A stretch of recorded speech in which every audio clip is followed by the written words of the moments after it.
وہ ہمیشہ تم پر مہربان رہے گا۔ دادی نے مجھے کہا تو میں تھوڑی خوفزدہ تو ہو گئی تھی، لیکن اتنے پیسوں کا لالچ میرے اوپر حاوی ہو گیا تھا۔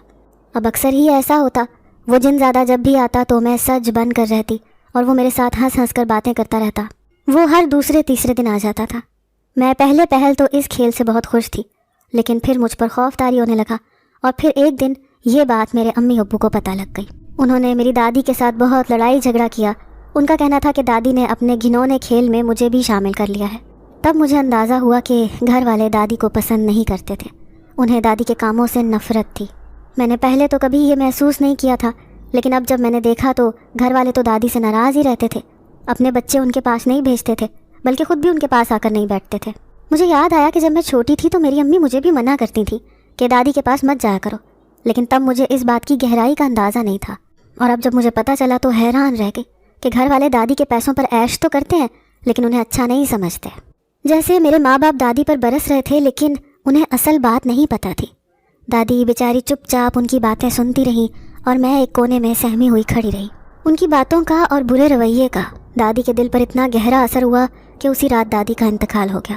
امی ابو بعد میں اس بات پر بہت پچھتائے کہ انہوں نے دادی کے ساتھ زیادتی کی تھی، لیکن میرے دل پر یہ سب باتیں نقش ہو گئیں۔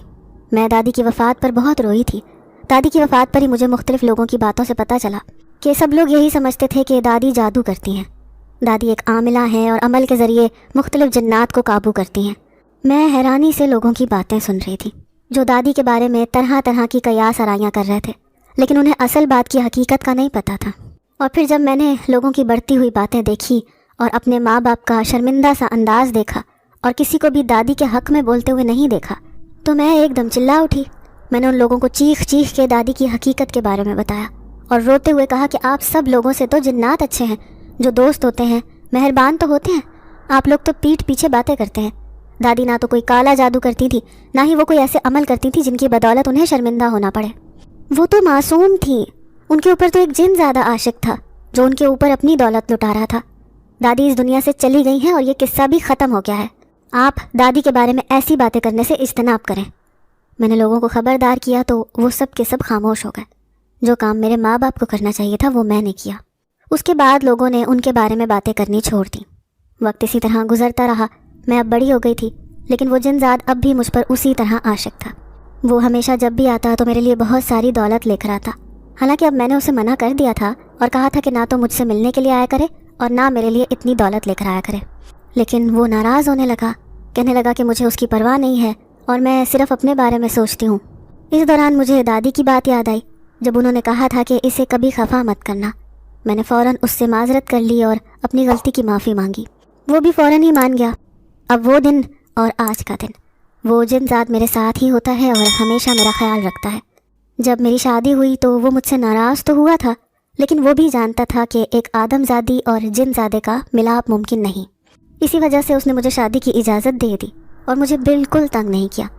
بھابھی کی یہ سب باتیں مجھے حقیقت سے پرے کی لگ رہی تھیں، لیکن میں حیرت سے منہ کھولے یہ سب سن رہی تھی۔ پھر بھابھی کہنے لگیں کہ اب تم یہ جو بھی رقم دیکھتی ہو یہ سب اسی کی بدولت میرے پاس آتی ہے، مجھے اتنی ساری رقم کا کیا کرنا ہوتا ہے، اسی لیے میں تمہیں بہانے سے دے دیتی ہوں، تمہارے بھائی کو دے دیتی ہوں، میرے پاس تو بہت ساری دولت اکٹھی ہو گئی ہے۔ بھابھی نے تھکے تھکے انداز میں اپنی بات مکمل کی تو میں خاموش رہ گئی۔ مجھے اس بات پر یقین ہی نہیں آ رہا تھا کہ بھابھی جو کچھ بتا رہی ہیں وہ سب سچ ہے۔ میں تو حیرت کے سمندر میں غوطہ زن تھی کہ اتنی دیر میں باہر گیٹ پر بیل ہوئی تو میں چونک اٹھی۔ بھابھی یہ کہتے ہوئے کھڑی ہو گئیں کہ شاید تمہارے بھائی اور امی آ گئے ہیں۔ میں بھی جلدی سے اٹھ کھڑی ہوئی اور بھابھی کے ساتھ ہی گیٹ پر آ گئی۔ گیٹ پر واقعی امی اور بھائی ہی تھے۔ امی تو کمرے میں چلی گئی، جبکہ میں نے بھائی سے امی کی طبیعت کے بارے میں پوچھا تو انہوں نے کہا کہ ڈاکٹر کہنے لگے ہیں کہ امی کا جگر کام کرنا چھوڑ گیا ہے اور انہیں ٹرانسپلانٹ کی ضرورت ہے۔ اگر کوئی جگر کا ڈونر مل جائے تو ٹرانسپلانٹ ممکن ہے۔ میں نے ڈاکٹر سے سارے خرچے کی بات کی ہے تو ڈاکٹر نے تقریباً 70 سے 80 لاکھ کا خرچہ بتایا ہے۔ بھائی نے بہت تھکے تھکے انداز میں پریشانی سے ہمیں بتایا۔ امی تب تک کمرے میں جا چکی تھیں۔ بھائی کے منہ سے یہ لفظ سن کر ہم بہت پریشان ہوئے۔ میں نے بھائی سے کہا کہ بھائی آخر اتنی بڑی رقم کا انتظام کیسے ہوگا؟ بھائی خود بھی بہت پریشان تھے، کہنے لگے کہ میں خود بھی پریشانی کے مارے یہ سب سوچتا رہتا ہوں، مجھے سمجھ نہیں آ رہی کہ میں کیا کروں۔ اگر یہ گھر بیچ بھی دوں تو تب بھی اتنی رقم نہیں مل پائے گی، لیکن تم فکر مت کرو، کوئی نہ کوئی بندوبست ہو جائے گا۔ بھائی نے میرا سر تھپتھپاتے ہوئے بات مکمل کی۔ میں نے تو امی کی بیماری کا سن کر رونا شروع کر دیا تھا۔ مجھے روتا دیکھ کر بھائی کہنے لگے، گڑیا بیٹا رو مت، کیونکہ میں نے امی کو اس بارے میں کچھ نہیں بتایا۔ انہیں صرف یہی پتہ ہے کہ ڈاکٹر نے انہیں خون کی کمی بتائی ہے، اس لیے تم دونوں اپنے آپ کو امی کے سامنے کمزور ظاہر مت کرنا۔ بھائی نے مجھے اور بھابھی کو تاکید کی تو ہم دونوں نے ہاں میں سر ہلا دیا، لیکن میں بے حد پریشان تھی۔ مجھے یقین نہیں آ رہا تھا کہ امی اتنے بڑے مسئلے کا شکار ہو سکتی ہیں۔ ایک دم ہماری دنیا تاریک ہو چکی تھی اور اس اندھیرے میں ہمیں کچھ سجھائی نہیں دے رہا تھا۔ گھر میں ایک دم بہت زیادہ پریشانی ہو چکی تھی۔ میں امی سے چھپ چھپ کر روتی رہتی۔ بھابھی بھی اس سلسلے میں بہت پریشان تھی، اور بھائی کی پریشانی کا تو عالم ہی کچھ اور تھا۔ وہ بیچارے مختلف ہسپتالوں میں مختلف جگہوں پر امی کی رپورٹیں بھیج کر چیک کر رہے تھے کہ شاید ٹرانسپلانٹ کے علاوہ کوئی اور علاج ممکن ہو، لیکن سب کی رائے ایک ہی تھی اور سب نے یہی کہا تھا کہ اس کا واحد حل ٹرانسپلانٹ ہی ہے۔ لیکن ٹرانسپلانٹ کروانے کے بعد بھی 50-50 چانسز تھے۔ ہم دونوں بہن بھائی ایک دوسرے کے گلے لگ کر روتے رہتے۔ امی کو چونکہ اس صورتحال کا نہیں پتہ تھا، اس لیے ہم ان سے چھپ کر اپنا دل ہلکا کر لیتے۔ امی اب کافی کمزور ہو گئی تھیں، رنگ بھی پیلا زرد پڑ گیا تھا۔ میں اب زیادہ وقت ان کے ساتھ ساتھ رہتی تھی۔ پڑھائی کی طرف میرا آج کل بالکل دھیان نہیں تھا، جبکہ امی مجھے اس بات پر بہت ڈانٹتی تھیں۔ ان کا کہنا تھا کہ تمہیں اپنی پڑھائی کی طرف دھیان دینا چاہیے، تمہارا آخری سال ہے، اگر اب محنت نہیں کرو گی تو ڈگری پر اثر پڑے گا۔ لیکن میں انہیں کیا بتاتی کہ میرا دماغ پڑھائی کی طرف فوکس ہی نہیں کر رہا تھا۔ میں ان کی طرف سے اتنا پریشان رہتی تھی کہ مجھ سے کچھ پڑھا ہی نہیں جاتا تھا۔ حالانکہ ایک دن بیٹھ کر بھابھی نے مجھے بہت سمجھایا، کہنے لگی کہ امی اس طرح زیادہ پریشان رہتی ہیں جب وہ تمہیں دیکھتی ہیں، کیونکہ انہیں اپنی بیماری کے بارے میں نہیں پتہ، اس لیے ان کے ذہن میں اس طرح کے خیال آتے رہتے ہیں، وہ مختلف وہموں کا شکار ہوتی رہتی ہیں۔